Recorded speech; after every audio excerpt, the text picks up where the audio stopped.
The gate opened at 7:12 in the morning, and the forest was already awake. Light moved slowly through the tall trees, touching the ground in thin lines. Birds called from far away, and somewhere deeper inside, something heavy moved through dry leaves. The path beyond the gate was clear. Nothing blocked it. Nothing held her back. Asha stood at the edge ready. But Mira did not move. They stood side by side at the line where the safe world ended and the wild began. For 4 years and 9 months they had lived in the same place. They ate together, walked together, slept close enough that their bodies touched through the night. If one moved, the other followed. If one stopped, the other waited. And now only one of them was meant to leave. Asha shifted her weight forward just a little, like she could already feel the pull of the forest. Her ears were still, her trunk hanging loose, calm but alert. She had passed every test. She knew how to find water. She knew which plants to eat. She knew how to listen for danger. Everything about her said she was ready. Mira stood completely still. Her front leg was slightly bent, the way it always was when she stood too long in one place. The old injury had healed, but not perfectly. It never did. She could walk, she could run for short distances, but not like the others. Not far. Not fast. Not enough to survive out there. So she stayed. The keepers stood far behind, near the water trough, watching without speaking. They had done this before. They knew this moment could take time. Sometimes it was quick. Sometimes it was not. But this was different. Asha did not step forward. Mira did not step back. Minutes passed. Then more. The morning grew warmer. The light became stronger. The sounds of the forest did not change. Everything outside the gate continued as if nothing important was happening. But at the gate, something was holding them both in place. Mira slowly lifted her trunk and rested it against Asha's face. Not tightly. Just enough to feel her there. A quiet touch. A simple one. The kind they had shared thousands of times before. Asha lowered her head slightly, meeting that touch without moving away. They stayed like that. No struggle. No panic. No sound. Just stillness. From a distance, it almost looked like nothing was happening. But the longer it continued, the more it felt like something important was being said without words. Asha could leave at any moment. But she didn't. Time passed in a way that felt slow and heavy. 1 hour. Then another. The other elephants who had been waiting moved through the gate one by one. They walked into the trees, stopped for a moment, looked back, then kept going until the forest took them in completely. Asha watched them go. Then she looked back at Mira. And still she did not move. The sun climbed higher. Heat settled over the ground. Even the keepers began to wonder if something had gone wrong. But there was no sign of fear. No sign of stress. Only that same quiet stillness. Then, after hours of waiting, Asha lifted her head. The contact broke. For the first time she stepped forward. Just one step. And then she stopped again.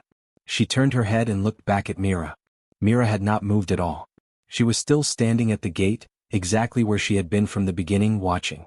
Asha took another step. Then another. Each time she paused and looked back. And each time Mira stayed where she was, silent, steady and still. Like she understood something that didn't need to be said.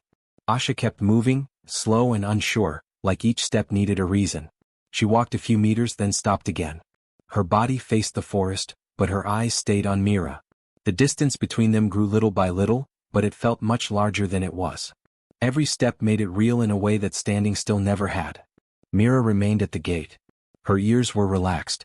Her trunk hung down, not reaching out anymore. She was not calling Asha back. She was not trying to follow. She simply watched. The space between them turned into something neither of them could cross again. Asha moved forward in short bursts. 3 steps, then a pause. A look back. Then 2 more steps. Another pause. It was not fear that slowed her down. It was something else. Something heavier. By the time she reached the line where the trees began, the sunlight had already shifted. The ground under her feet changed from dry dust to soft leaves. The air felt cooler there. Different. She stood at that edge for a long moment. Half of her was still in the open. Half of her was already part of the forest. She looked back one last time. Mira was still there. Same place. Same posture. Still watching. Asha held that look for a few seconds longer than before. Then she turned her head forward, shifted her weight and walked into the trees. The forest took her slowly. First her legs disappeared behind low branches. Then her body. Then her head. Until there was nothing left to see. Only the quiet movement of leaves settling back into place. Mira did not move. Even after Asha was gone, she stood at the gate, facing the same direction. Minutes passed. Then more. The keeper stayed back, giving her space. No one tried to guide her away. There was no need. Eventually the day continued. The routines returned. Feeding time came and went. The younger elephants moved around the enclosure, playing, eating, resting. Life inside the station did not stop. And after a long while, Mira turned away from the gate. She walked back slowly, her steps even, her body calm. She joined the others without hesitation, as if nothing unusual had happened. She ate when food was given. She drank water. She rested in the shade. From the outside, everything looked normal. Days turned into weeks. Weeks turned into months. Mira settled into a steady rhythm. She moved with the group, followed the daily paths, stood in the same places during rest hours. She was not restless. She was not withdrawn. If anything, she became more stable than before. The younger elephants often stayed close to her. A small one named Keto began following her almost everywhere. Mira allowed it without resistance, guiding him gently when he moved too far or too fast. She became a quiet center in the group. But sometimes, without any clear reason, she would walk to the far corner of the enclosure, the place closest to the forest. She would stand there facing the trees. No sound. No movement. Sometimes for 20 minutes. Sometimes for hours. Then she would turn and walk back like nothing had happened. No one could explain it. And after a while no one tried to. Seasons changed, but Mira's routine did not. The rains came and turned the ground soft and dark. New grass grew along the edges of the enclosure. The air felt heavy and full. Then the dry months followed, and the land became pale again, the trees quieter, the water lower. Through all of it, Mira stayed the same. She moved with calm purpose. Never rushed. Never lost. The younger ones trusted her without needing a reason. When they felt unsure, they stood near her. When they rested, they stayed close. Mira did not push them away. She did not pull them in either. She simply allowed them to be there. Keto grew bigger over time but still followed her often. If he wandered too far, he would return and stand beside her like before. Mira would shift slightly, making space for him without breaking her stillness. To anyone watching, her life looked steady, complete in its own way. But the visits to the far corner never stopped. There was no pattern anyone could see. Some weeks she did not go at all. Other times she went twice in a single week. Morning, afternoon, it did not matter. She would leave the group, walk to the same spot near the fence and face the forest. Always the same direction. Always the same quiet. The staff noticed, of course. At first they tried to understand it. They wrote down times, weather, changes in behavior. They compared notes. But nothing connected. No clear reason appeared. After months of watching, they stopped writing it down. It did not seem like pain. It did not seem like stress. It felt like something private. So they let it be. Years passed. The station changed in small ways. New elephants arrived, small and frightened, unsure of everything. Some stayed only a short time before they were ready to leave. Others remained longer. Mira became part of how the place worked. When new arrivals came, she was often the first they approached after a few days. Not because she called them, but because she felt safe. She stood still and they learned from that stillness. She stood calmly during medical checks. She stayed steady during storms. She did not react quickly, and that made others slow down too. The keepers began to rely on her without saying it out loud. And still, every now and then she would walk to that corner and stand facing the forest. Not waiting. Just there. One morning just after sunrise, something changed. The day had started like any other. The gates were opened. The elephants moved out in their usual order. The younger ones rushed forward, eager for food. The older ones followed more slowly. Mira stepped out, walked to the water, drank, and then moved toward the feeding area. Nothing felt different. Until Keto stopped. He was near the far side, closer to the fence than usual. His head lifted, ears slightly spread, body still. It was a small change, but enough to draw attention. One of the keepers noticed and looked toward the trees. At first there was nothing. Just shadows between branches. Then something moved. A shape, large and steady, standing just inside the forest line. Not coming forward, not hiding either. Just there. The keepers went quiet. Mira had not seen it yet. She continued eating, slow and focused, unaware for a few seconds longer. Then she paused. Her head lifted slightly. Her body became still. She turned toward the same corner she always went to. And then she started walking. Not fast. Not slow. Just direct. Every step was clear. No hesitation. By the time she reached the fence, the figure in the trees had stepped forward into the light. It was an adult female. Stronger. taller. Her body carried the marks of time, but something about her shape, the way she held her head, the calm in her movement felt familiar. The keepers did not speak. They did not need to. Mira reached the fence and stopped. On the other side the elephant came closer. The distance between them closed to only a few steps. For a moment neither moved. Then the wild elephant extended her trunk through the gaps in the fence. Mira lifted hers to meet it. The touch was soft, steady and certain. They stayed like that without pulling away.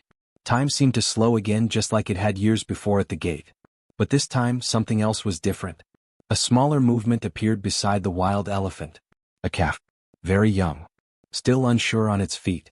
It stayed close to its mother, pressing against her side. The calf looked toward the fence, curious but careful. The adult shifted slightly, guiding it forward. Closer to Mira. The space between them grew smaller.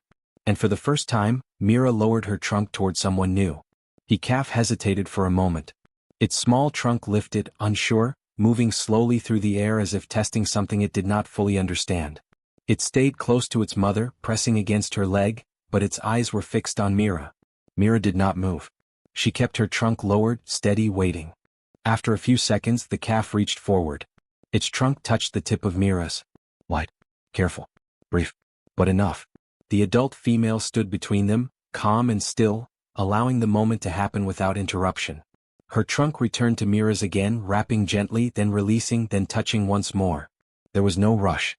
The three of them remained there, close to the fence, connected in small, quiet ways. The other elephants had gathered at a distance. Not too close. Just watching. The keepers stood even farther back, silent, not wanting to break what was unfolding.